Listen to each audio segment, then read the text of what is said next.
एक दिन गौतम बुद्ध अपने शिष्यों के साथ एकदम शांत बैठे हुए थे। उन्हें इस प्रकार बैठे हुए देख शिष्य चिंतित हुए कि कहीं वह अस्वस्थ तो नहीं है।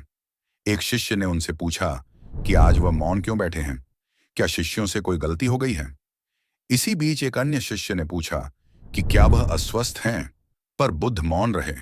तभी कुछ दूर खड़ा व्यक्ति जोर से चिल्लाया, आज मुझे सभा में बैठने की अनुमति क्यों नहीं दी गई है। बुद्ध आंखें बंद करके ध्यान मग्न हो गए। वह व्यक्ति फिर से चिल्लाया, मुझे प्रवेश की अनुमति क्यों नहीं मिली।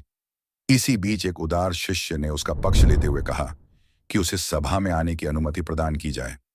बुद्ध ने आंखें खोली और बोले, नहीं, वह अछूत है, उसे आज्ञा नहीं दी जा सकती। यह सुनकर शिष्यों को बड़ा आश्चर्य हुआ। बुद्ध उनके मन का भाव समझ गए और बोले, हाँ, वह अछूत है। इस पर कई शिष्य बोले, हमारे आश्रम में जात पात का कोई भेद ही नहीं, फिर वह अछूत कैसे हो गया।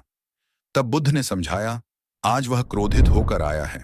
क्रोध से जीवन की एकाग्रता भंग होती है। क्रोधी व्यक्ति प्राय मानसिक हिंसा कर बैठता है। इसीलिए जब तक वह क्रोध में रहता है तब तक अछूत होता है। इसलिए उसे कुछ समय एकांत में खड़े रहना चाहिए। क्रोधित शिष्य भी बुद्ध की बातें सुन रहा था। पश्चाताप की अग्नि में तपकर वह समझ चुका था कि अहिंसा ही मनुष्य का महान कर्तव्य व परम धर्म है। वह बुद्ध के चरणों में गिर पड़ा और कभी क्रोध न करने का प्रण लिया। शिक्षा। आशय यह है कि क्रोध के कारण व्यक्ति अनर्थ कर बैठता है और पश्चाताप उसे बाद में होता है, जिसका कोई लाभ नहीं मिलता।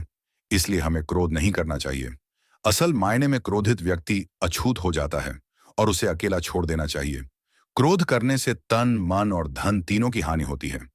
क्रोध से ज्यादा हानिकारक कोई और वस्तु नहीं है।